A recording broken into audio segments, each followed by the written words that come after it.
नमस्कार दर्शक बंधु स्वागत करुच्ची आपण मानकु मो चैनल दीप्ति किचन को केमती अच्छे आपण मैंने समस्ते आउ समस्त को काली पूजार हार्दिक शुभकामना। तो आज आम तैयारी करने को जाऊे गोटे बहुत स्वादिष्ट आउ सहज रेसिपी पनीर आलूर करी जोटा खास करके पिला मानकु बहुत ही भल लगे। तो बेसी डेरी न करी चलतु ये रेसिपीटी स्टार्ट करियो। बहुत शीघ्र बनी जाए और बहुत सहज उपाय भी बन जाए। तो प्रथम कौन करना मु पनीर गुड़ी को भाजी नहीं आउ सेटा शूट करिया को कैमेरा ऑफ थिला जोटा कि मु जानी पारनी। तो एबे आलू को नहीं मुझे 200 ग्राम पनीर नहीं ता सहित ये आलू नहीं आलू आपण हिसाब रे पकेबे जो अनुसार आपण दरकार आउ आलू गुड़ी को क्यूब साइज रे काटी नबा एमती चोपा छड़ेकरी आउ ताकू अल्प टिके लुण देकरी फ्लेम को हाई रखी या फ्राए करवा। तो देखंतु गोल्डन कलर हो गलानी। तो आलू गुड़ी को आम प्लेट रे बाहर करके रखी नबा।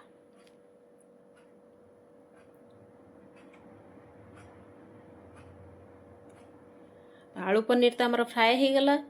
एबे चलतु आउ गोटे जिनस को आम फ्राए करिया। तो एथिरे गोटे कैप्सिकम को मु काटिकी रखी क्यूब साइज रे ताकू आमे फ्राए करनबा। ए सब को आमे पूरा फ्लेम को हाई रखिकरी ही फ्राए करके रखिबा। तो कैप्सिकम को भी ता साइड रे रखी देले।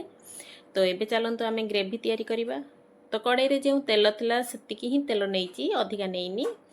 आउ एथिरे जेते सब गरम मसला हमर यूज होची सब गोटा गरम मसला पकई देइची। ता सहित एथिरे मु 1.5 चम्मच खंडे चीनी देइची। आउ चीनी टिके स्वाद भी आनिब आउ कलर भी आनिब। तो एथिरे मु पकई दउची एबे पियाज जहाँ को मु पतला पतला करिकरी एमती लंबा लंबा काटी नैची। एठी मु 2टी पियाज काटिकरी पकईची। तो पियाज गुड़ी को आमे पूरा गोल्डन कलर हैला पर्यंत भाजीबा जेमती नॉर्मली हमर ग्रेवी मानकरे पियाज भजा होची। तो देखंतु एतिकी ही लाल करिवे याठू अधिका बिल्कुल भी आउ करिवेनी। एथिरे आमे अदा रसुन रो पेस्ट दे देबा। तो 1 इंच अदा नहीं एथिरे आउ 10 रु 15टा रसुन रो कुला नहीं ताको भल भाव में आमे कषिबा। अदा रसुन रो टिके माने पानी अंश मरिया दरकार भल भाव में नहले ता रस स्मेलटा रहिले बिल्कुल भी भल लागेनी। आ जो सब मसला लगी कि रही गिनारे जो थे मु अदा रसुन पेस्ट रखी ताको टिके धोईकरी एथिरे से पानी तक देदेली। एबे अदा रसुन को भल भाव में कषि नबा।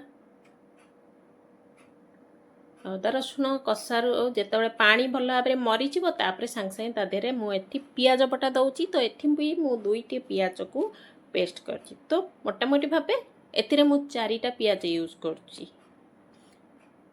अपन देखंतु जो मसला लगी ताको मु पानी टिके देकरी फेर एथिरे कड़ाई रे पकई नेली। तो एबे अदा रसुन आउ ता संगे पियाज रो पेस्ट को आमे भल भाव में कषि नबा। एबे आम ए पाउडर मसला यूज करिया। तो पाउडर मसला रे जेमती हमर हळदी गुंड लंका गुंड धनिया गुंड आउ जीरा पाउडर रेड चिली पाउडर सबू जेमती आम यूज करचे से सबू पकेइबा। ता सहित इथरे मु पकेइची चिकेन मसला गोटे बड़ चामच। तो से सबू को आम ए पकईदबा। टिके जदि आमको लगे ना ड्राए होगला पाउडर मसला देला परे तो एथिरे आम अल्प टिके पानी देकरी फ्लेम को स्लो करिकरी 5 मिनिट पर्यंत भाजी नबा। तो देखंतु एथरे मु 2 चम्मच खंडे पानी ही देइची। बेसी दबा आवश्यक नहीं टिके पानी देकरी आउ फ्लेम को स्लो करिकरी 5 मिनिट याकू भल भाव में भाजी नबा। एबे या देरे आमे लुण देइदबा स्वाद अनुसार जेतिकी हमर तरकारी दरकार आमे लुण देइदबा। ता सहित एइठी आमे देइदबा टमाटो को। तो आपण माने जदि बड़ टमाटो नौछन ताले गोटे टमाटो देबे आउ जदि छोट टमाटो नौछन ताले 2टी टमाटो एथरे दे देबे। जेहेतु लुण संगे टमाटो पड़ी थाए तो बहुत शीघ्र ही सेटा सॉफ्ट हो जाए।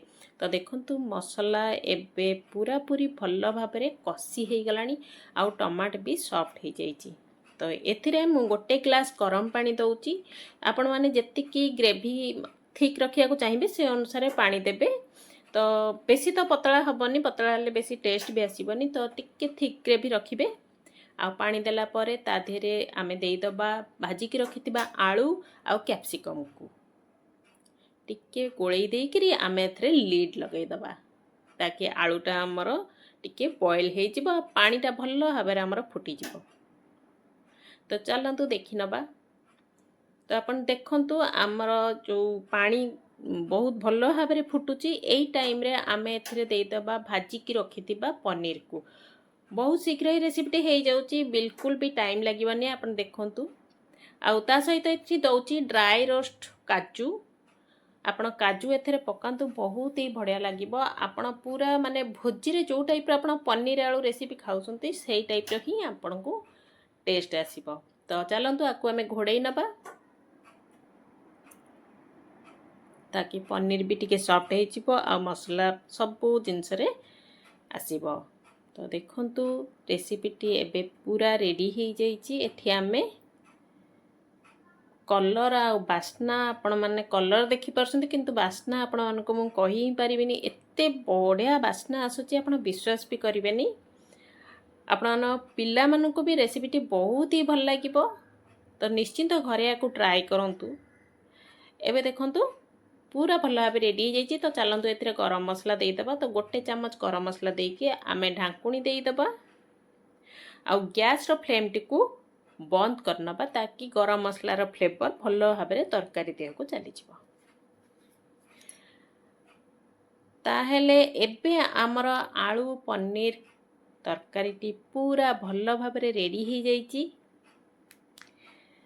तो आपण मानकु एई रेसिपीटी जदि भल लगी ताले वीडियोटी को निश्चिंत लाइक करंतु आउ शेयर करंतु आउ सब्सक्राइब करने को बिल्कुल भी भूलंतु नहीं।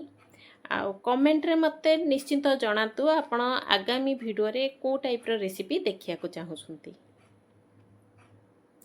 आपण मन पाखरे जदि किछि नुआ रेसिपी अछि आपण माने ता भी मते शेयर करंतु। मु मो वीडियो रे निश्चिंत ताको देखैबी।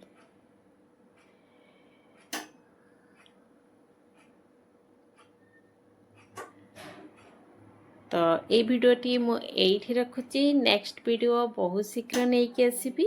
से पर्यंत रहिली। जय जगन्नाथ।